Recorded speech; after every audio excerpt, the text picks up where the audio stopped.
¿Cómo están? ¿Todos bien? ¡Qué bien! ¡Qué ánimo! ¡Qué gozo! La verdad, hermanos, es que es un privilegio verles una vez más. Es una alegría poder estar juntos y poder alabar al Señor. Yo no sé si usted disfruta, a mí me encanta adorar al Señor, cantar. Como decimos, algunos cantamos bien y se escucha horrible, pero Dios no escucha el tono, escucha el corazón, la alabanza. Y me encanta, una de las cosas, ya salió por ahí, me encanta cantar junto a mi hijo, Santiago. Me encanta que él pueda también cantar. Bueno, le encanta y me gusta hacerlo con él y animo, y a veces en casa estamos haciéndolo porque quiero enseñarle que adorar al Señor es un privilegio. El otro día hablábamos con él, le decía que hay un país lejano acá que está en guerra, donde los niños están dejando sus casas, tienen que dejar sus colegios. Y tenemos que dar gracias al Señor porque tenemos libertad, tenemos la oportunidad de estar con amigos en nuestras casas, colegios, y orar por esos niños también. Entonces le decía que es un privilegio estar, y él hoy a la mañana me decía: papá, quiero irme temprano contigo porque todo comienza ya a las 10 en San Bernardo, en la iglesia madre, pero nosotros el equipo estamos 8:30 de la mañana para preparar todo, y él se levantó temprano para ir conmigo porque él me decía: papá, yo quiero algún día que tú me dejes tu trabajo. Me decía, él piensa que esto es heredable la cosa, no sé cómo pensará. Y dijo: y esto se lo dejaré a mis hijos también, decía. Bueno, la verdad es que oro mucho porque tengo 2 hijas de 23 que también conocen y aman al Señor, y oro porque mi Santi también pueda amar al Señor algún día, y nosotros como padres tenemos ese gran desafío, orar por nuestros tesoros, ¿no? Para que ellos también amen al Señor. Y también, bueno, tenemos nuestra hija del corazón, Marixi, que también ama al Señor, está estudiando la palabra, y damos gracias a Dios por eso. Estoy por terminar mi semana. Fue una semana intensa, una semana full, una semana con muchas cosas. Partí el domingo en la noche con un resfrío muy fuerte, nos resfriamos todo en casa. El lunes no valía un peso, martes estaba ahí ya como... Usted sabe que para un hombre el resfrío es como la muerte, ¿no? Estábamos a punto de morir, yo ya no podía más. Yo dije, si esto es un resfrío... La verdad es que estaba ya, el día miércoles fue casi el peor día y también tenía que estar acá, cargamos una silla. Ven que hay sillas nuevas, ¿se fijaron en el detalle, no? No son nuevas, pero son diferentes a las que teníamos, más cómodas, se puede echar con tranquilidad para atrás porque no se le va a ir el respaldo para atrás como la otra. Entonces ya el miércoles vinimos, me tocaba predicar, visité una linda familia, estuvimos hasta como la 1 de la mañana creo que era. Entonces fue una larga mañana, o sea, un largo día. Luego el día jueves salimos temprano con Santi, tuve un accidente, me chocó una micro, mi autito, gracias a Dios no fue nada tan grave en el sentido de que no fue a mayores, no nos pasó nada a nosotros. Bueno, una semana intensa, de esas semanas que uno dice, ¿cuándo será lunes que termine? Y ya aquí estoy a las puertas de terminar esta semana. Fue una semana de mucho predicar, enseñar, y hoy termino, pero de verdad que si hay un mensaje que disfruté estudiar fue este pasaje. No por... Quizás necesariamente porque sea el último, sino porque encontré que era tan rico y apropiado hablar de este tema en este tiempo. Y lo hermoso de estudiar una carta o un libro de manera expositiva es que no tenemos que estar pensando qué predicar. Vamos a predicar lo que Dios tenía en ese pasaje y en esa oportunidad para esos oyentes, pero hoy también para esta generación y para cada uno de nosotros. Ha sido algo exquisito estudiar la carta de Santiago, ha sido una gran bendición. Ya nos quedan 2-3 semanas para terminar, estamos ya en capítulo 5 y ha sido gran bendición. Así que, como ya ustedes bien saben, nuestra serie se ha titulado Viviendo la Fe a través del libro de Santiago, y solo pensando en que habían algunas visitas que no han estado también en todos nuestros estudios, nuestra serie, voy a hacer rápidamente una mirada al contexto. Santiago es el autor del libro. Santiago es, decimos, el medio hermano de Jesús, ya que es cierto hermano de madre, porque el padre, cierto, José no es el padre biológico de Cristo, sino Cristo fue concebido por el Espíritu Santo. Entonces, Santiago, quien no creyó en el Señor, sino hasta luego de su resurrección, fue uno de los pilares de la iglesia en Jerusalén. Él es el autor de esta epístola con mucha autoridad y con mucha conciencia y conocimiento de lo que su hermano había enseñado, de lo cual no había creído al principio y que luego creyó. Entonces él está compartiendo verdades profundas a aquel grupo de creyentes judíos que estaban en aquel entonces. ¿A quién escribió la carta? A las 12 tribus que estaban en la dispersión. Eso dice capítulo 1, verso 1, a judíos cristianos, hermanos en la fe, que estaban tratando de guardar una perspectiva correcta en medio de las circunstancias difíciles que vivían. ¿Usted piensa que es difícil ser cristiano hoy? Bueno, la verdad no se compara con lo que en ese entonces significaba ser cristiano. Eran despojados de sus propiedades, había mucho abuso, había mucha violencia contra el pueblo cristiano, eran robados, quitadas sus propiedades, en algún contexto aún más difícil eran muertos por causa de su fe. Cristianos en aquel entonces eran usados como antorchas humanas para iluminar las ciudades por el solo hecho de ser cristianos. Por tanto, vivían tiempos difíciles y Santiago le estaba ayudando a mantener una perspectiva correcta y que necesitaban una manera práctica de vivir su fe, de decir, no solo decir ser cristianos, sino vivir su fe como cristianos en aquel entorno. Entonces, esta carta tiene como propósito animar a estos queridos hermanos. Algunas cosas más a recordar en esta epístola, como ya vimos, es que la epístola de Santiago fue escrita tempranamente entre el 44 y 49 después de Cristo por Jacob, como ya decía, hacia judíos creyentes que estaban dispersos. El énfasis de esta carta, creo que me adelanté, el énfasis de esta carta, más que ser doctrinal, que aunque contiene verdades profundas y doctrinales, es un manual de cómo vivir la vida cristiana, de cómo vivir la fe. Muchos consejos, de una área a otra, muchos consejos de manera muy práctica. Muchos comparan el libro de Santiago con el libro de Proverbios del Antiguo Testamento. La razón es porque tiene un énfasis muy práctico. Con frases cortas, ideas muy precisas, está diciendo qué hacer y qué no hacer. Está mandando una y otra vez las cosas que este pueblo cristiano de aquel entonces y también nosotros debemos hacer. Y por último, no es un libro fácil de bosquejar, puesto que incluye diversos temas de la vida del creyente para mostrar la importancia de vivir la fe que uno profesa. Entonces, está tocando muchos temas que vamos a ver a continuación, un pequeño resumen. ¿Y cuál es el propósito central del autor al escribir esta carta? Bueno, como dije, animar y exhortar a estos amados hermanos en su adversidad, animarlos a vivir su fe en múltiples aspectos de su vida, porque la verdadera fe se refleja en todo nuestro andar cristiano. No es solo para el contexto eclesiástico. No es solo para estar entre creyentes y tener una conducta, es cuando estamos en casa, es cuando estamos en abundancia, es cuando estamos en dificultades, cuando estamos en el trabajo, es cuando tenemos personas a cargo, es cuando estamos en el barrio, etc. Es en todo ámbito de nuestra vida. Como vamos a ver el capítulo 5, es muy necesario tener un pantallazo general de cuál fue lo que ha escrito hasta ahora en esta epístola Jacob, Santiago, y es parte de lo que hemos aprendido ya durante varias semanas, 12, 14 semanas hemos estado acá en Santiago. A grandes rasgos, Santiago, capítulo 1, vimos que el verdadero creyente, aquel que vive su fe, es aquel que se goza con paciencia en las pruebas, soporta la tentación y es un hacedor de la palabra. Sintetizado, eso es en parte lo que vemos en capítulo 1. Capítulo 2, actúa con imparcialidad en su trato con otros y vive su fe adornada de buenas obras como consecuencia de la fe. No es salvo por obras, sino las obras son consecuencia, el resultado de una fe verdadera. Nosotros hacemos obras que Dios preparó de antemano y andamos en ellas porque son una demostración de nuestra fe. Capítulo 3 es aquel que vive su fe, es aquel que controla su lengua. ¿Recuerda el pasaje? Difícil de domar, tan pequeña, pero tan nociva.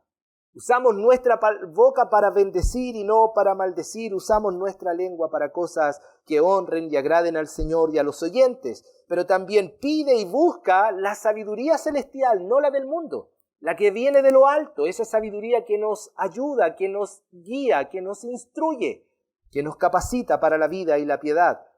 Y en capítulo 4, gana sus guerras, sabe que el mañana es de Dios, y es consciente de Dios, de la muerte y depende de Él. ¿Recuerda la semana pasada la linda exposición? Estos que decían, vamos, iremos y traficaremos, y estaban sacando a Dios de la ecuación, sin decir si Dios quiere, si Dios lo permite.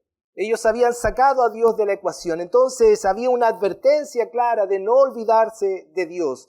Y el pasaje de hoy entonces es Santiago capítulo 5, versos del 1 al 6, al cual he titulado en este mensaje, Vivir la fe es alejarnos de la avaricia e injusticia. Vivir la fe es alejarnos de la avaricia e injusticia.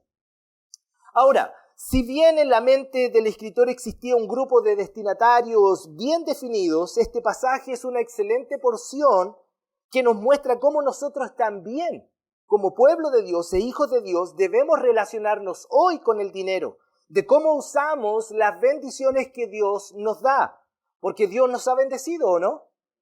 ¿Dios te da lo que necesitas? ¿Te ha dado más de lo que necesitas? La verdad, hermanos, es que la codicia, la avaricia y el amor al dinero pueden ser un gran tropiezo a la verdadera fe. Y hermanos, es algo con lo que yo creo todo hombre lucha.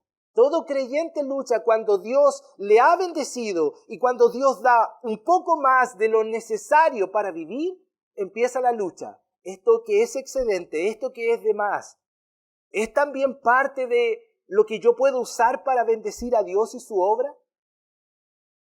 Y esto es lo que vamos a ver en este pasaje, puntualmente a personas que luchan con avaricia, con injusticia, con codicia en su corazón, pero que de alguna manera esta porción también puede ser útil a nuestra vida y a nuestra fe, porque vivir la fe es alejarnos de la avaricia y de la injusticia. ¿Les parece que vamos al texto entonces? Vaya usted a su Biblia y ábrala, está también acá al frente si usted lo quiere, pero siempre es bueno tener nuestra Biblia ya abierta si usted quiere destacar, subrayar o marcar algo en su Biblia.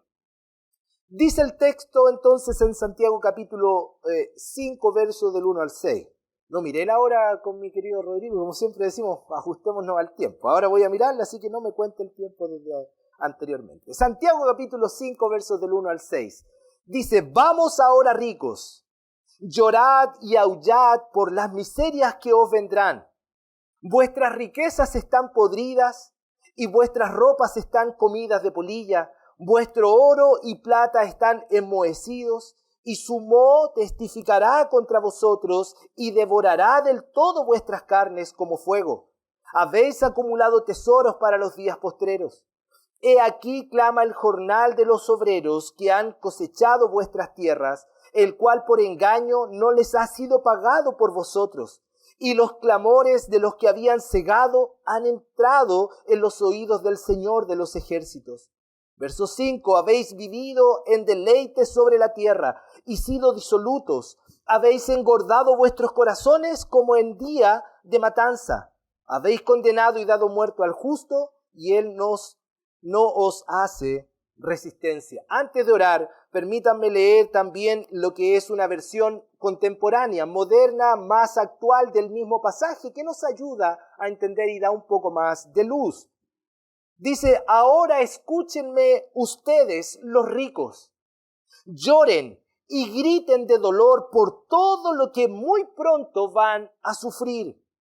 Sus riquezas se pudrirán y la polilla les comerá la ropa. El dinero que han estado juntando en los últimos tiempos se oxidará. Y ese óxido será el testigo que los acusará en el juicio final y que los destruirá como fuego. Ustedes no le han pagado el sueldo a sus trabajadores y el Señor Todopoderoso ha oído las protestas de ellos. Ese dinero que no han pagado también los acusará delante de Dios. Ustedes los ricos han vivido con mucho lujo y se han dado la gran vida en esta tierra. Han engordado tanto que parecen ganado listo para el matadero. Injustamente han acusado y matado a personas inocentes que ni siquiera podían defenderse. Esta es la porción. Permítanme orar y juntos entramos entonces al texto. Querido Dios, ya hemos preparado el camino en este culto, hemos adorado tu nombre, disfrutado de la comunión. Nos hemos gozado de ver los rostros de nuestros hermanos y saber que juntos hemos llegado a este lugar para adorarte y bendecirte. Pero Señor, con humildad también hoy como tu pueblo te rogamos nos instruyas, nos enseñes, nos muestres con tu palabra y a través del Espíritu Santo con poder ministres nuestros corazones. Nos ayudes a evaluar qué tal está nuestro corazón con la avaricia, la codicia, la injusticia. Señor, líbranos de estos pecados. Líbranos, Señor, y pon en nuestro corazón el deseo de hacer todo según tu palabra nos instruye y nos enseña. Porque, Padre, estos pecados de aquel entonces son también vigentes hoy. En un mundo que no te reconoce, tristemente también a veces en nuestros corazones. Te ruego, Señor, que nos enseñes, que me uses, Padre. No sean mis palabras, no sea mi voz, mis pensamientos, sino tu voz, tu palabra, tus pensamientos. Esto es lo que tu iglesia, tu pueblo necesita. Oramos en Cristo Jesús. Amén. Podríamos preguntar, ¿eran los ricos a los cuales se refiere esta porción que Santiago estaba condenando en su epístola cristianos? ¿O no eran cristianos? Porque esta porción es una porción muy fuerte y literal de lo que será la sentencia de Dios a aquellos que actúan con injusticia. ¿Son cristianos estos ricos o no son cristianos? ¿Eran ricos piadosos o eran ricos impíos? Y la verdad, hermanos, si usted estudia este pasaje con diferentes opiniones y comentaristas, se dará cuenta que hay controversia y diferencia de opinión con algunos buenos expositores bíblicos. Yo me inclino a creer que eran ricos, no creyentes. Personas no creyentes, pero que sí estaban llegando a la iglesia, que sí estaban llegando a la congregación. Porque uno podría pensar, Santiago no va a estar escribiendo a personas que no están en la iglesia. No van a escribir, ni iba a escribir esta carta para personas que no oirían este mensaje. Posiblemente eran personas que estaban llegando a la iglesia y que no era primera vez en la carta que hacía alguna referencia a los ricos. Ya por lo menos en 2 oportunidades se había mencionado a los ricos. Y a tener cuidado, por ejemplo, recuerda en capítulo 2, de decir al rico, ven tú y siéntate al frente, y al pobre decirle, quédate tú atrás. Hablando de la parcialidad o la imparcialidad. Porque posiblemente esto era algo que estaba sucediendo en la congregación. Eran ricos que estaban llegando, pero no con una fe verdadera, solo con religiosidad. Personas que, como el joven rico, tenían una idea de Dios, conocían los mandamientos de Dios, conocían la ley de Dios, querían acercarse a Él, pero no estaban dispuestos a dejar su posición, su opulencia, su riqueza. ¿Recuerda la historia del joven rico? Entonces, posiblemente estaban en la congregación. Y en aquel contexto es necesario saber que casi no existía, podríamos decir derechamente, no existía lo que conocemos como clase media. En ese contexto, en el contexto judío, cristiano, o eras muy pobre y tenías que vivir con lo justo y necesario y ser contento con aquello, o eres alguien que tenía mucho dinero. Por tanto, lo más probable es que estos judíos cristianos que habían sido despojados posiblemente de sus posiciones era una iglesia humilde. Y en esta iglesia humilde encontramos a estos judíos que profesaban una fe, que estaban llegando a la iglesia, pero no necesariamente eran cristianos. Y estos creyentes verdaderos estaban viendo entrar a aquellos que posiblemente habían sido aquellos que para quienes habían trabajado y no le habían pagado su salario, que habían sufrido alguna injusticia. Entonces Santiago escribe con esta doble intención a su audiencia, que no cambia, es la misma. Es para aquellos que han llegado con esta falsa fe, que han querido decir que son parte del cuerpo de Cristo, pero no lo son, para enrostrarles su pecado, su avaricia, la codicia y el pecado injusto que han cometido hacia los pobres, pero también para decir a los pobres, tengan paciencia, soporten la prueba, porque estos que han sido injustos un día recibirán su recompensa también. Recibirán el juicio debido de parte del Señor. Porque a veces pensamos, ¿o no?, que el pecador nunca va a ser castigado. ¿Cómo es posible que éste haga el mal y Dios no hace nada? ¿Recuerda el Salmo 73? El salmista pensaba lo mismo. Llegó a pensar que en vano había limpiado sus manos, porque veía la prosperidad de los impíos. Hasta que entendió, dice el Salmo, el fin de ellos. Posiblemente estos cristianos estaban pensando, los verdaderos hijos de Dios estaban pensando, ¿y Dios no está haciendo nada? Esta porción nos dice, Dios hará algo duro contra estos ricos, avarientos, codiciosos e injustos.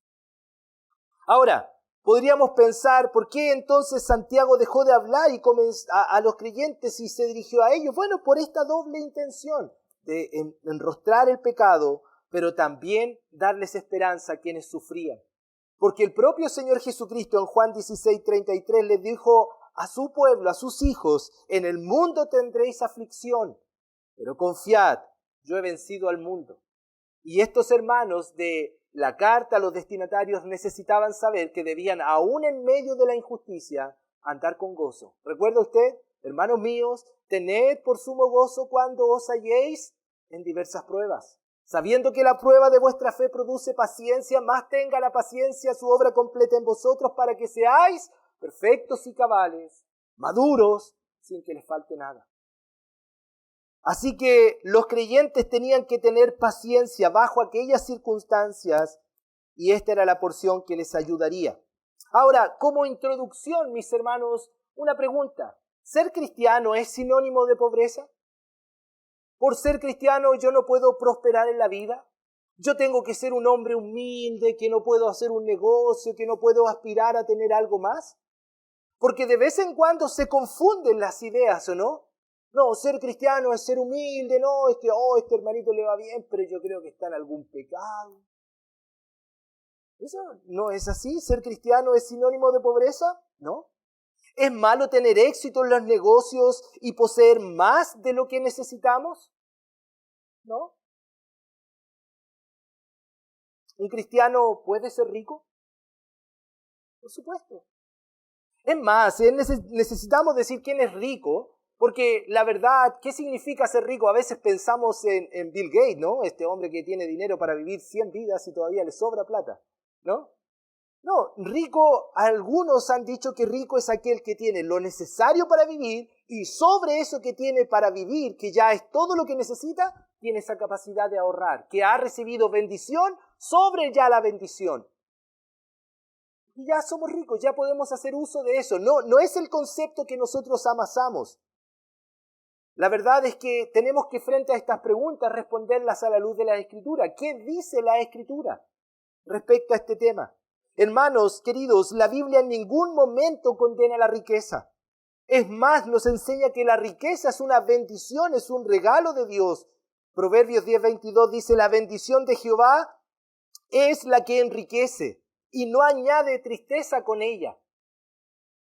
La bendición de Dios, recuerda, estaba sobre Isaac, por ejemplo. Allá en Génesis 26, versos 12-13 dice, y sembró Isaac en aquella tierra y cosechó aquel año 100 por 1. Y le bendijo Jehová. El varón se enriqueció y fue prosperado y se engrandeció hasta hacerse muy poderoso. Miren, la bendición de Dios. ¿Se puede ser rico y piadoso? Por supuesto. Abraham, Isaac, Job. No se olvide que Job era un hombre de muchos recursos. David, ¿qué decir de Salomón?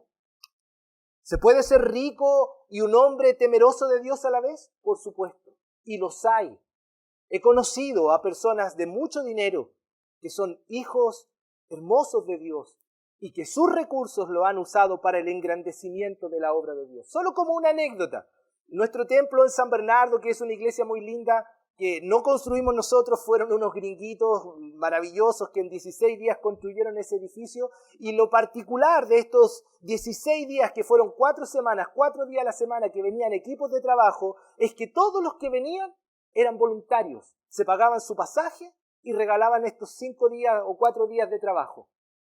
¡Wow! Y en una oportunidad cuando hicieron la losa, porque nuestro templo tiene un subterráneo y la losa donde está el templo, había un hombre con una cosa como un helicóptero, que es como para dejar el radier así, pero casi como un espejo. Ahí Alejandro se podría peinar en ese radier precioso que estaba. Y el hombre estaba así, Pastor Dagla, que era nuestro pastor en aquel entonces, que es mi pastor hasta el día de hoy. Él me dijo, ¿has visto un millonario trabajar? Y yo le dije, no, así literalmente no. Y él me dijo, mira, ese hombre que está con esa máquina es un millonario. Ese hombre es dueño de una de las empresas más grandes en Estados Unidos que hace los aviones. Y él regaló una semana de su trabajo y él costeó el arriendo de casi la mayoría de las máquinas para que aquí en Chile haya una iglesia. ¡Wow!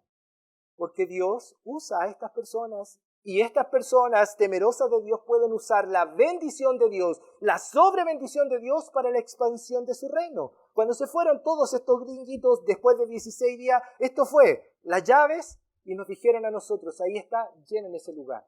Y para la gloria de Dios ese lugar está lleno. Y muchas personas han conocido a Cristo. Estas personas han usado su dinero, la bendición de Dios para la expansión del reino. El problema nunca en la Biblia ha sido la riqueza. De hecho, 1 Timoteo 6:18 nos enseña que el problema no es el dinero, sino que el amor al dinero. Dijo Pablo, así que teniendo sustento y abrigo, lo que necesitamos, Estemos contentos con eso, porque los que quieren, los que buscan afanosamente enriquecerse, caen en tentación y lazo, y en muchas codicias necias y dañosas que hunden a los hombres en destrucción y perdición, porque raíz de todos los males es el dinero, dice el texto, ¿o no? Raíz de todos los males es el amor al dinero, al cual o el cual, codiciando algunos, se extraviaron de la fe y fueron traspasados de muchos dolores. Hermanos, tú y yo vivimos en tiempos de amor al dinero, ¿no? Delante de nuestros ojos, el que más tiene parece que es el más feliz. Vivimos en tiempos en donde queremos mostrar lo que tenemos, ¿o no? Entre más grande, mejor. ¿Se ha fijado que algunos de nosotros hemos orado por una casita y el sueño de la casita y ya? Y recuerdo cuando nosotros nos cambiamos de nuestra casita pequeña, humilde, con la que vivimos al principio, nos compramos qué grande la casa. ¿Y sabe qué pensamos a veces? Que no es tan grande, que nos gustaría tener otra. ¿Se ha dado cuenta de eso, no? Y vivimos en tiempos donde si yo tengo un auto, ojalá más grande. Si yo tengo esto más, si yo tengo lo otro, ojalá siempre queremos más. Y vivimos en tiempos así. Los futbolistas, ¿se ha dado cuenta de la obsesión que tienen por autos? 6 autos en casa. Y digo, ¿andarán uno por día? Pero tienen autos y autos que cuestan miles y miles de dólares. Les hacen autos a su medida, a su gusto. Dinero.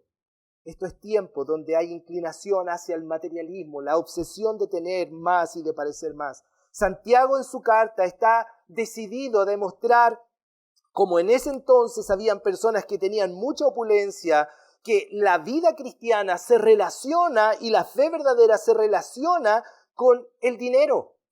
Él quería denunciar que la práctica abusiva de los ricos de aquel tiempo manifestaba la verdadera fe que ellos tenían, que no era la del Señor, era una religiosidad, y Él quiere desenmascararlo. La fe es algo que se vive, y hay pruebas que nos permiten saber si nuestra fe es verdadera. Y a lo largo de esta epístola se escribe a los cristianos judíos de aquel entonces que estaban en diferentes áreas preguntándose qué hacer. Bueno, Santiago les dijo, así se vive la fe, y ahora era momento para estos que estaban introducidos en la iglesia, saber qué es lo que Dios decía acerca de la avaricia, la codicia y la injusticia. Porque siempre donde hay verdadera fe, donde hay trigo, se introduce la cizaña. Y quiere entonces parecerse al trigo, pero no es. Y Dios se debe encargar de decir quiénes son el verdadero trigo, los hijos de Dios, y quiénes no lo son. Y esta es una excelente carta que nos permite evaluar nuestra fe, si realmente es la fe de Dios verdadera o si es una fe falsa. La manera en que una persona ve, hermanos, y maneja su dinero es una prueba de su fe. La manera en la que usted ve y usa su dinero y sus posesiones y las cosas materiales es una prueba que refleja nuestra condición espiritual. Santiago aquí obviamente está hablando a personas quienes, aunque puedan afirmar con su boca tener fe en el Señor, era claro que sus prácticas no decían aquello que su boca tanto afirmaba. Esto revelaba el estado espiritual de aquellos. Santiago no inventó esta prueba. Santiago no se le ocurrió esto. Recuerda que varias veces hemos escuchado en esto que en la mente de Santiago estaba muy presente lo que era el Sermón del Monte, lo que había sido esta gran enseñanza, y allá en Mateo capítulo 6 notamos también al Señor Jesucristo diciendo esto en versos 19 al 21. Busque por favor allá, Mateo capítulo 6, 19 al 21. Y mire la similitud de lo que es esta acusación contra estos ricos. El Señor Jesucristo, Santiago de alguna manera está citando lo que ya había escuchado del Señor, y él dijo allá en Mateo 6, 19 al 21, no os hagáis tesoros en la tierra. Note lo que dice, ¿dónde qué? La polilla. ¿Recuerda que en Santiago habla de la polilla?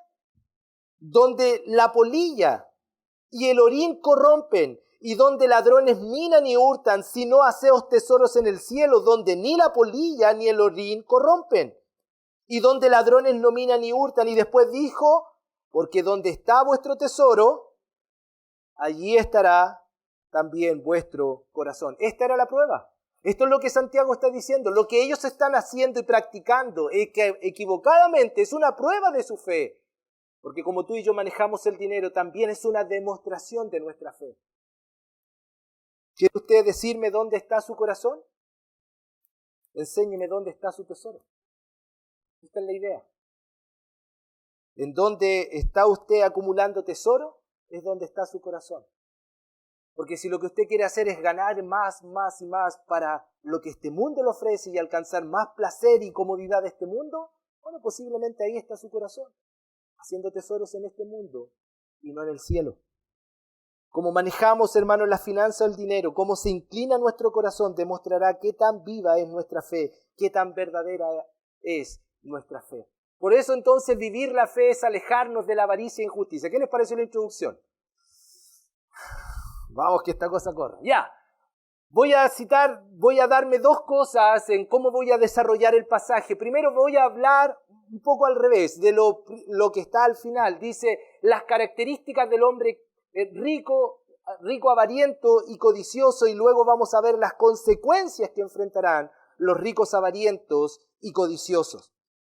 Una vez más, recuerde que Santiago 5 realmente está reiterando esta prueba que el Señor estableció. Este es un pasaje muy fuerte el que estamos viendo, y Santiago entonces está tratando de llevarnos a este pensamiento, a nosotros también el Espíritu Santo hoy. En esta sección él hará esta denuncia más condenadora, más aguda que en la carta podemos encontrar, y en este caso está dirigida a estos que habían recibido la riqueza, la bendición de Dios, pero habían corrompido las mismas. Como dice ya en Deuteronomio capítulo 8, verso 18, han prostituido la bondad y la generosidad y la bendición de Dios. Dios les había dado bendición y esa bendición ellos la habían prostituido, la habían usado para su propio beneficio de manera avarienta y codiciosa. Santiago está hablando contra el amor al dinero y contra lo que significa, ¿cierto?, amar el dinero y ir en desmedro de las personas. Así que Santiago en este capítulo va a hablar de una manera muy dura y directa y nos hace pensar mucho en lo que es el Antiguo Testamento, lo que los profetas dijeron de estas injusticias, porque los profetas hablaron de esto contra los ricos opresores, contra los abusadores que existían. Santiago, como profeta del Antiguo Testamento, les va a decir a la cara lo que necesitaban escuchar. Permítanme solo citar para ustedes algunos pasajes del Antiguo Testamento para que entiendan que esto no es ocurrencia de Santiago ni del propio Señor Jesucristo. Ya los profetas habían dicho algo en el pasado. Isaías 3:14 dice, Jehová vendrá a juicio contra los ancianos de su pueblo y contra sus príncipes, porque vosotros habéis devorado la viña y el despojo del pobre está en vuestras casas. ¿Qué pensáis vosotros que majáis mi pueblo y moléis la cara de los pobres? Dice el Señor Jehová de los ejércitos. Y en otras palabras, Isaías le está diciendo, ustedes han abusado de los pobres.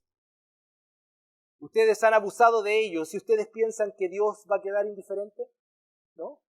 Dios les castigará. Isaías capítulo 10 más adelante dice, ¡ay de los que dictan leyes injustas y prescriben tiranía para apartar del juicio a los pobres y para quitar el derecho a los afligidos de mi pueblo, para despojar a las viudas y robar a los huérfanos! ¿Y qué haréis en el día del castigo? ¿A quién os acogeréis para que os ayude cuando venga de lejos el asolamiento? ¿En dónde dejaréis vuestra gloria? Sin mí se inclinarán entre los presos y entre los muertos caerán. Ni con todo esto ha cesado su furor, sino que todavía su mano está extendida. Otra fuerte denuncia del profeta a los ricos abusadores. Amós, el pastor de Tecoa, también dice ya en capítulo 4, oíd esta palabra, vacas de Basán, que estáis en el monte de Samaria, que oprimís a los pobres y quebrantáis a los menesterosos, que decís a vuestros señores, traed y viviremos. Jehová el Señor juró por su santidad, he aquí vienen sobre vosotros días que os lloverán con ganchos, y vuestros descendientes con anzuelo de pescador serán pescados, y saldréis por las brechas una tras otra, y seréis echados del palacio, dice Jehová. Un tiempo de destrucción, un juicio para ellos. Amós capítulo 8, oíd esto, que explotáis a los menesterosos y arruináis a los pobres de la tierra, diciendo, ¿cuándo pasará el mes y venderemos el trigo? En otras palabras, ¿vamos a terminar la época religiosa para regresar a ganar dinero?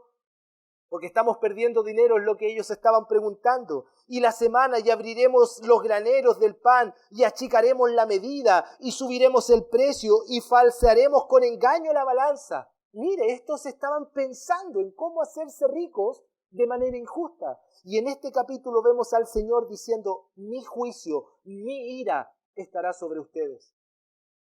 ¿Qué decir de Miqueas o Malaquías, que también profetizaron juicio contra estos? Por tanto, esto no es algo nuevo y lo que Santiago va a mostrarnos en esta porción son las características y pecados del rico avariento y codicioso. 4 características. Un rico codicioso, avariento, lo que hace es desea acumular sin límite, abusa injustamente de otros, es soberbio y arrogante en su corazón y tiene crueldad y indolencia hacia el prójimo. Entonces, por favor, permítanme desarrollar esto. Mire, vuestras riquezas, dijo él, están podridas y vuestras ropas están comidas de polilla. Vuestro oro y plata están enmohecidos y su moho testificará contra vosotros y devorará del todo vuestras carnes como fuego. Y ahí está el pecado. Habéis acumulado tesoro para los días postreros. Esto último es su pecado, la avaricia, el deseo de acumular más allá de lo que necesitan. Y otra vez, no estoy diciendo que no sea bueno el ahorro. Estoy diciendo que es guardar para asegurarme, para asegurarte tú, sin confiar en el Señor y menos pensando en cómo ayudar a otros. Es acumular de manera injustificada, sin tener razón y pensando que en la cuenta nos va a asegurar el mañana. Pensando que reteniendo más, tenemos más para estar tranquilos y en paz. Este verbo que dice lo han acumulado, el verbo es el que obtenemos la idea de que han acumulado su tesoro, han apilado su riqueza, han apilado de manera inútil, es la idea de la palabra allá, de una manera inútil, que no tiene provecho. Ese es un pecado trágico. Si hay suficiente para compartir y no lo comparto, eso es algo malo, eso es acumular sin propósito, es un acumulamiento inútil. ¿Qué es lo que estaba sucediendo? Bueno, estos ricos estaban amasando su riqueza. En aquella época ser rico en aquel entonces no es la misma forma de ser rico ahora. Por ejemplo, cuando habla ya de riquezas están podridas, la riqueza generalmente en aquel contexto estaba asociada a comida, al maíz, al grano. Y a eso entonces las personas acumulaban mucha riqueza en lo que era comida, porque de esa manera mostraban cuán poderoso eran. Pero también en ropa. Es interesante lo que él dice, vuestras ropas están comidas de polilla. ¿Sabe usted que una túnica en aquel entonces era muy, muy valiosa? Porque dependiendo de la tela y de los accesorios, que a veces eran de oro y de plata y de muchas otras cosas, una túnica podía ser carísima. Y es más, una sola túnica podía ser heredada de una generación a otra. Y a veces por no vender y compartir y tener más y más túnicas, lo que hacían era guardarlas. Cuando había gente que necesitaba ropa para vestir. Y él está diciendo, esa comida que han acumulado se va a podrir. Esa ropa que tienen guardada, las polillas se lo van a comer. En otras palabras, ¿de qué les sirve? Y dice allá, en cuanto al oro, vuestro oro y plata están enmohecidos. Cuando yo pienso en el oro, ¿cierto? Esto es un anillo de oro, no es la misma idea. Esto es una aleación de 18 quilates, ¿cierto? Que ha sido perfeccionada. En aquel entonces el oro y la plata no era igual que el nuestro. La aleación no era tan perfecta, no era la mejor, lo que hacía que estos minerales se contaminaran y empezaba a aparecer como una costra que finalmente echaba a perder el metal. Y él decía, si ustedes lo tienen en cofre, si ustedes tienen por montones guardados, se les va a descomponer, se les va a poner feo, no les será útil. ¿De qué les sirve? ¿Han escuchado de que los países tienen una reserva nacional de dinero? Y que esta reserva nacional de dinero es la que le da seguridad, estabilidad a una nación. Pregunta, ¿la usan? A veces ni la usan, es solo tenerlo y eso le da estatus. Y aún si se lo robaran, porque en una de las series leí que le roban y que finalmente ellos decían, pero no importa si la gente sabe si está o no, porque lo que importa es que sepan que hay dinero, si está o no da lo mismo, porque solo tenerlo o que la gente sepa que la tenemos es suficiente para mostrar nuestra opulencia. Él está diciendo, de nada te sirve. De nada te sirve acumular comida, de nada te sirve tener la ropa más espléndida, de nada te sirve tener el oro más preciado, porque todo eso se va a descomponer. Todo eso se pudrirá. Vuestras ropas están comidas de polilla. Tenían suficiente maíz y grano almacenado, pero preferían que se les dañara antes de compartir con el necesitado. Vuestro oro está enmohecido, y en el día de juicio eso mismo que acumularon se levantaría. Lo interesante es que Santiago usa esta idea, y sumó, y más adelante sus recursos, sus riquezas se levantarán contra vosotros. Es decir, ellos mismos dirían, la ropa se levantaría, o la comida, y en este caso el moho iba a decir, sí, ellos tuvieron para compartir y no lo hicieron. Y delante del Señor esos testigos serían los que los enjuiciarían. Porque posiblemente, ¿quién sabía cuántas túnicas tenía? ¿Quién sabía cuánto alimento tenía? ¿Quién sabía cuánto oro tenía acumulado? Posiblemente nadie. Mostraban mucha opulencia, pero el Señor dice, yo lo sé, y quienes se levantarán y testificarán con ustedes será ese moho, serán sus riquezas, y por causa de eso ustedes serán culpables. Otra vez, pregunta, ¿somos nosotros ricos? Usted dirá, bueno, esto no sé si somos ricos o no. ¿Recuerda usted el hombre rico de allá de Lucas 12? Nos citaba Rodrigo la semana pasada, este hombre que dijo, oh, tengo trigo, comida, y haré más grandes mis graneros, y duplicaré, tendré más, y cuando tenga todo lleno diré a mi alma, descansaré y me regocijaré, comeré y beberé. ¿Y cuál fue la respuesta del Señor ante esta historia? Necio, ¿de qué te sirve acumular? ¿De qué te sirvió guardar tanto si hoy, necio, tonto, vienen por tu alma? ¿De qué te sirvió? Pero otra vez, ¿somos nosotros ricos? Usted tiene más de lo que necesita, yo tengo más de lo que necesito y alabo al Señor por eso. He vivido tiempos donde me ha faltado en parte y he estado allá por temas de salud y todo, pero Dios nunca me ha abandonado. Él siempre ha cuidado cumpliendo su promesa, que así como cuida de las aves, cuida de mí.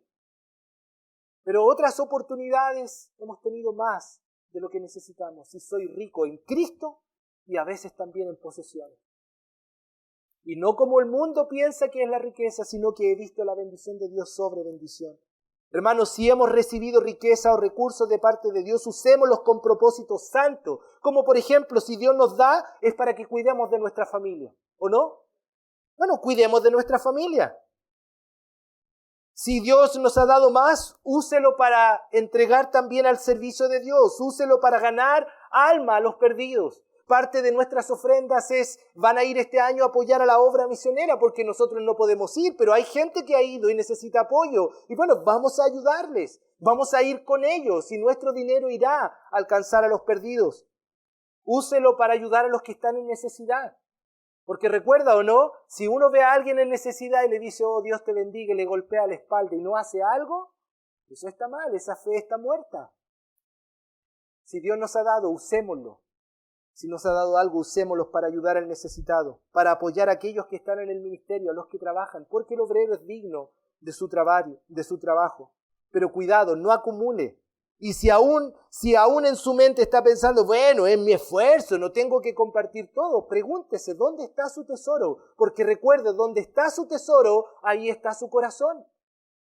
Hermanos, yo les decía a los chicos, en 6 meses este lugar se nos va a hacer chico y vamos a necesitar comprar un terreno. Hermanos, vamos a necesitarlo. Un lugar que sea nuestro y damos gracias a Dios en su provisión nos ha dado esto. Pero ¿dónde está el dinero de eso? Bueno, esperemos que los gringuitos vengan y otra vez se pongan y nos ayuden. No, hermanos, el dinero está en ti y en mí.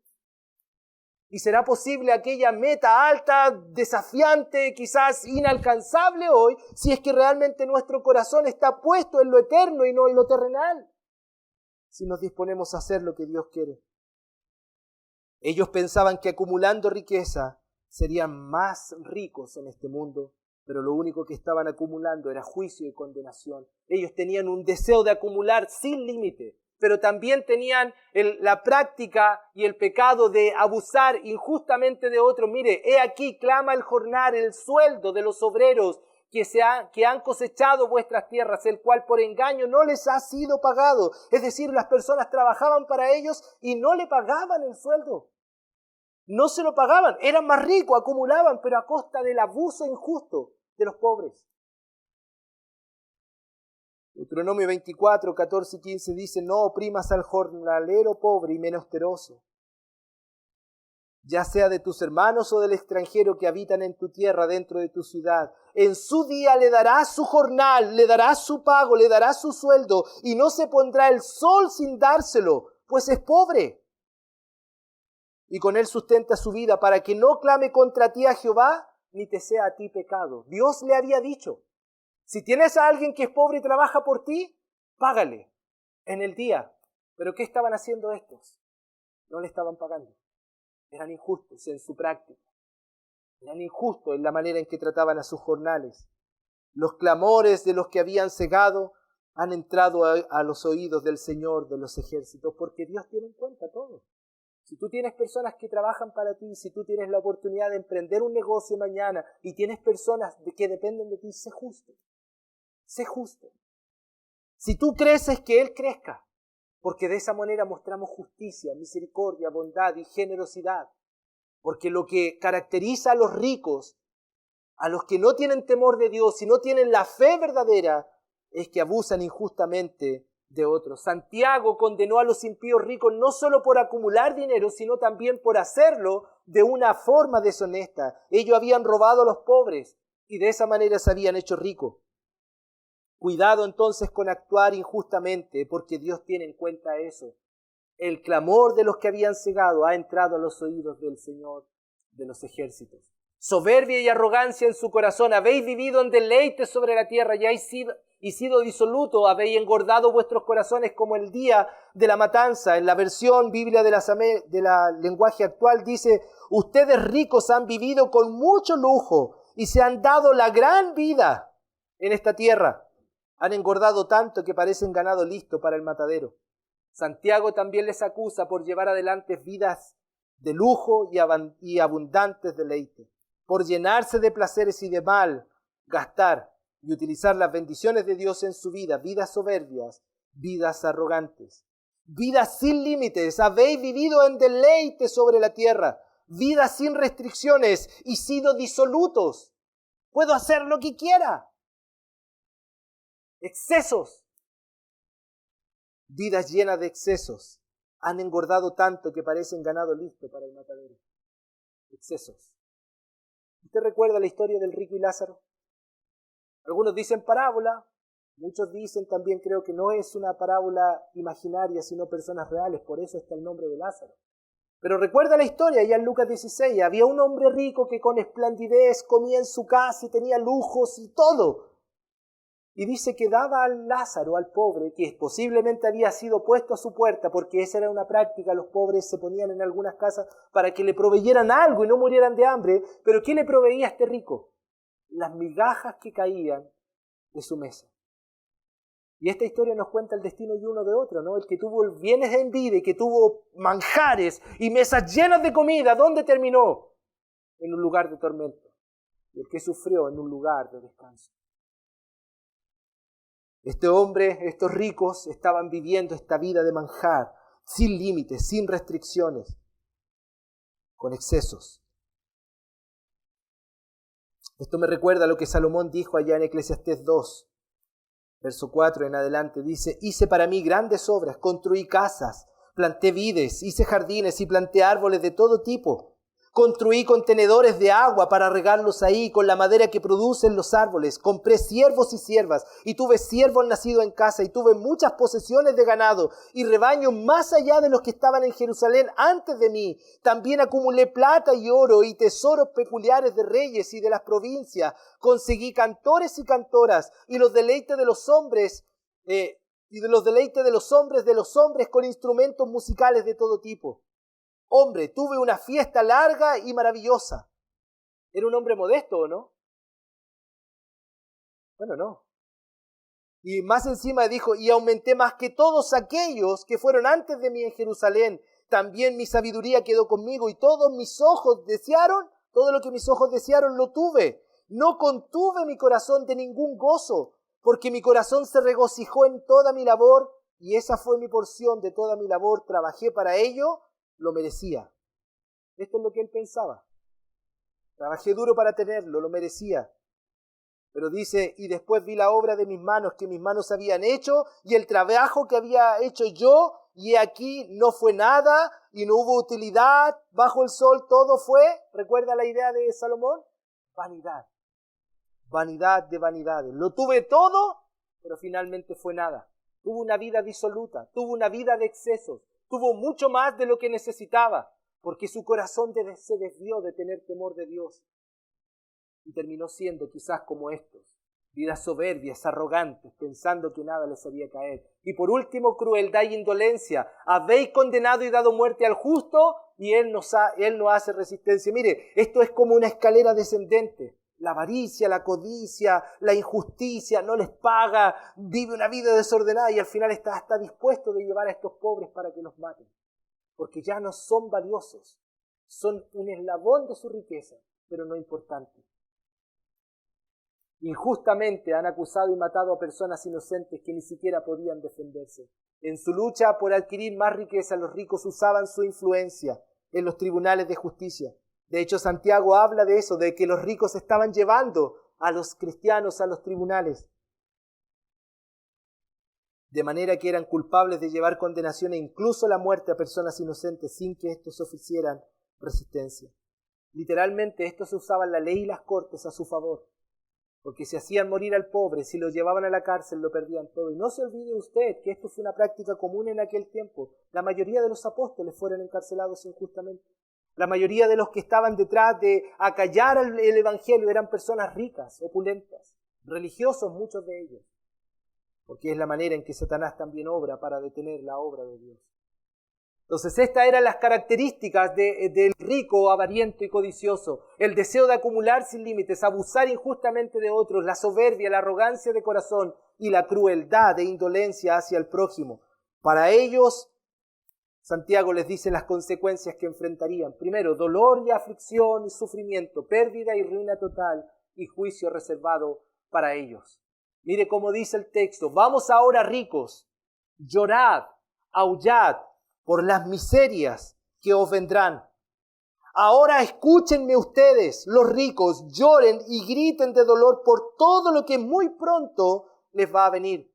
Santiago condenó a los impíos ricos no solo por acumular dinero, sino también por hacerlo de una manera deshonesta. Ellos habían robado a los pobres y ahora este gran pecado venía contra ellos.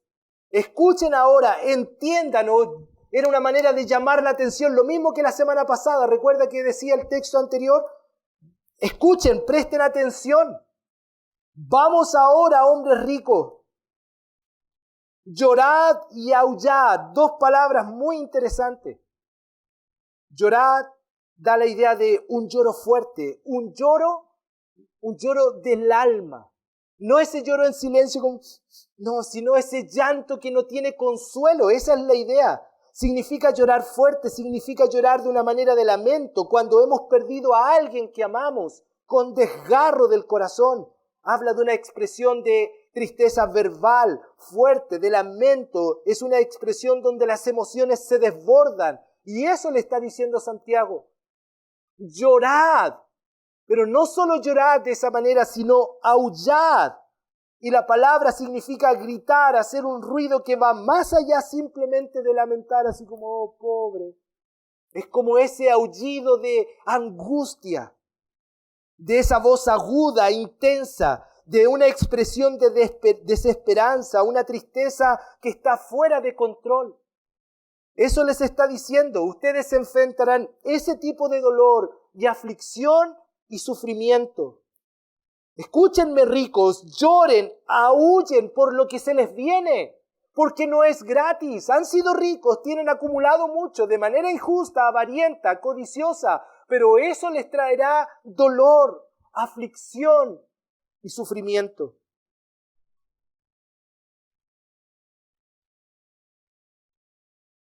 Por las miserias que os vendrán. La palabra miseria tiene que ver con problemas más allá de problemas abrumadores, sufrimiento abrumador, turbación, gran angustia. Eran cosas seguras que vendrían sobre ellos. Era particular a ellos. Y la audiencia que estaba escuchando en la iglesia, que posiblemente llegaron, dicen, oh, yo soy cristiano, tengo una verdadera fe, ¿cuál es mi asiento? Al leer esta carta y escuchar, estaban escuchando el juicio de Dios. Porque ellos en su corazón sabían que parte de su riqueza, que había sido juntada con codicia y avaricia de manera injusta, no dando lo que debían los trabajadores, el juicio de Dios vendría sobre ellos. Y ellos debían llorar y aullar. Este mensaje debía traer advertencia a los ricos opresores, debía conmover sus corazones, pero a la vez traer esperanza a los que habían sufrido la injusticia, porque Dios haría lo que es justo con ellos, con estos ricos. Dolor, aflicción y sufrimiento, pérdida y ruina total. Verso 2, vuestras riquezas están podridas, vuestras ropas están comidas de polilla, vuestro oro y plata están enmohecidos. Note usted, están, no dice estarán, no dice algún día quizás. Dios da por sentado que estas cosas no eran útiles en su vida. Estas cosas eran pérdida, eran ruina. Porque tener ahí en casa una cuenta corriente grande, dinero, cosas, placeres, sabiendo que otros necesitan, no te sirve de nada. Eres tan pobre espiritualmente como aquel que tiene todo para compartir y no lo hace. La única diferencia es que tú crees que eres un hijo de Dios, que has sido bendecido de Dios. Pero recuerde que el hijo verdadero de Dios es aquel que tiene su tesoro en lo eterno y no en lo terrenal.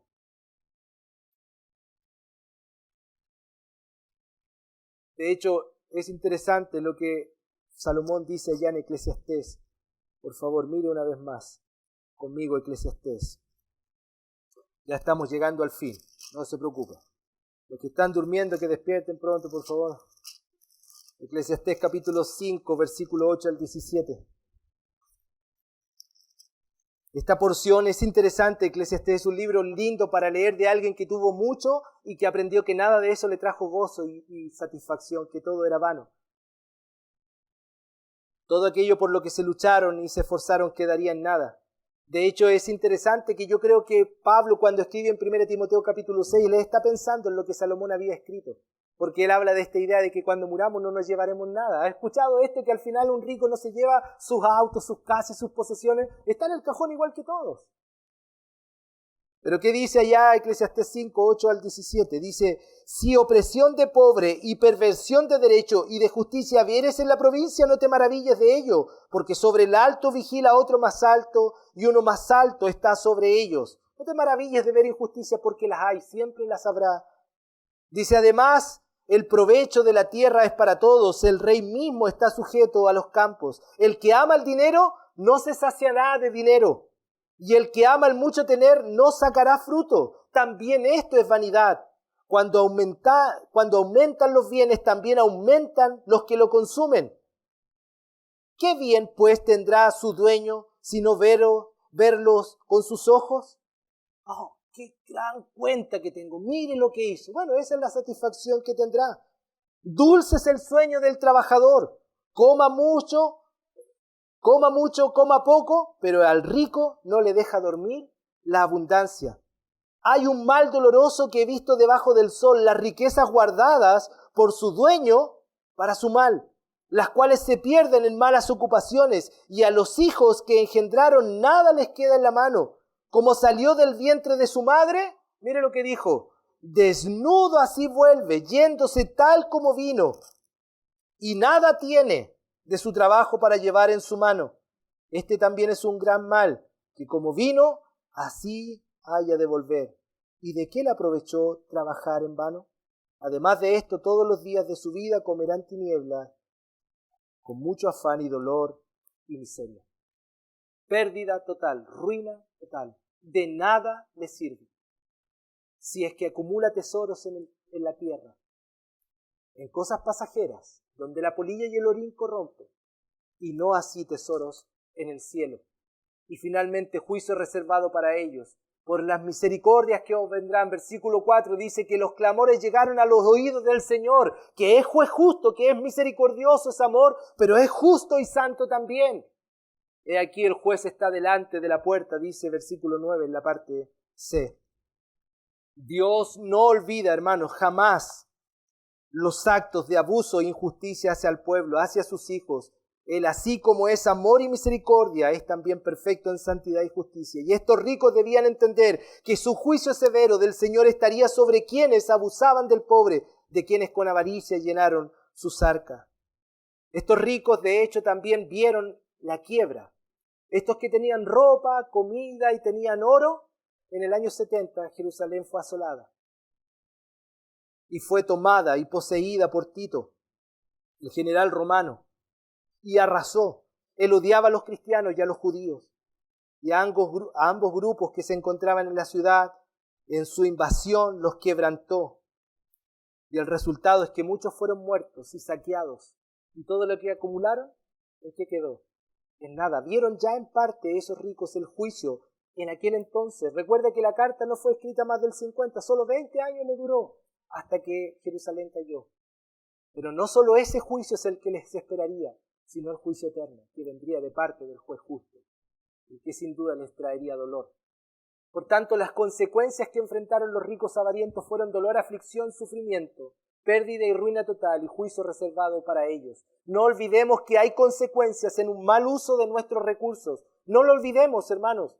Si Dios nos ha bendecido, si Dios nos ha dado más de lo que necesitamos, debe ser usado para la gloria de su nombre, para la expansión de su reino, para el cuidado de los necesitados, para nuestra familia, para ayudar a aquellos que trabajan por la obra de Dios, con un corazón generoso, con un corazón dispuesto, porque nuestro corazón está en el cielo y no en la tierra. Porque cuando tú quieras y te esfuerces por conseguir algo que te trae placer en tu vida, pero te aparta de Dios, estás desviando tu corazón. Debemos tener cuidado, debemos tener cuidado. Sería bueno rogar a Dios nos ayude a ser cuidadosos con las bendiciones que nos da, que nos ayude a usarlas para las cosas eternas, que nos ayude a cuidarnos de la avaricia, la codicia, el querer enriquecernos de manera fraudulenta o injusta, que nos dé un corazón generoso para su obra y para todo aquello que tiene que ver con la expansión de su reino. Cuidado, hermano, las riquezas no duran para siempre. Las riquezas nos salvan para el día del juicio. Proverbios 11:4 dice, no aprovecharán las riquezas en el día de la ira, mas la justicia librará la muerte. Recuerda que la injusticia trae injusticia. Colosenses 3:25 dice, mas el que hace injusticia recibirá la injusticia que hiciere. Porque no hay acepción de persona. Mire, termino solo con un pasaje que me ha servido mucho en mi vida. En Proverbios 38 y 9 dice, vanidad y palabra mentirosa aparta de mí. Y mire la oración, qué linda, qué equilibrada. No me des pobreza ni riqueza. No me des pobreza ni riqueza. Manténme del pan necesario. No sea que me sacie y te niegue y diga, ¿quién es Jehová? No sea que me des tanto, Dios, o más de lo que necesito para que me olvide de ti. O que siendo pobre, robe, hurte y blasfeme el nombre de mi Dios. En otras palabras, Dios, dame lo que necesito. Sería una linda oración, ¿o no? Y Señor, y si me das algo más de lo que yo necesito, ayúdame a usarlo para la expansión de tu reino. Ayúdame, Señor, para que otros te conozcan. Ayúdame, Señor, a hacer tesoros en el cielo y no en la tierra. Porque ya sé, Señor, tu juicio contra los avaros, los ricos, los codiciosos, los ricos injustos. Ayúdame, Señor, a no ser amador del dinero, sino amante de ti, de tu persona y de tu obra. Que nos ayude el Señor, ¿o no? Vamos a orar. Querido Dios, gracias por tu palabra, gracias por este tiempo, gracias por esta porción, Señor. Y Padre, por favor, ayúdanos a evaluar nuestro corazón. Porque ninguno aquí sabe lo que hay en nuestras arcas hoy, pero tú, Señor, sabes. Tú nos das tu bendición, tú nos has dado, Señor, tú nos has entregado no solo lo necesario, estoy seguro que cada día nos das más de lo que necesitamos, Señor. Pero ayúdanos a usar aquello extra, Señor, para la expansión de tu reino. Haz de esta iglesia una iglesia generosa, no para hombres, sino para tu obra. No para metas personales, sino para que tu nombre sea puesto en alto. Para que otros te conozcan, Señor, y pasen de muerte a vida. Que jamás en esta iglesia haya alguien en necesidad y nuestro corazón no sea movido a actuar con misericordia y generosidad. Que jamás cerremos nuestras manos a dar para la obra misionera, para apoyar a quienes tienen el llamado de servirte, Señor. Que jamás cerremos nuestras manos para dar para todo aquello que tenga que ver con lo eterno, Señor. Perdónanos si algo de codicia y avaricia hay en nuestro corazón. Perdónanos, Señor, y corrige si algo que hacemos hoy es injusto con quienes están a nuestro cargo. Perdónanos, Señor, si algo que hacemos es fraudulento, Dios, porque tú no te agradas de eso. Ayúdanos a ser honestos, porque la verdadera fe se demuestra en las cosas prácticas. La verdadera fe es para vivirla. Y nuestras finanzas, nuestro dinero, también es una demostración si nuestra fe es verdadera o no. Ayúdanos, Señor. Oramos en Cristo Jesús. Amén.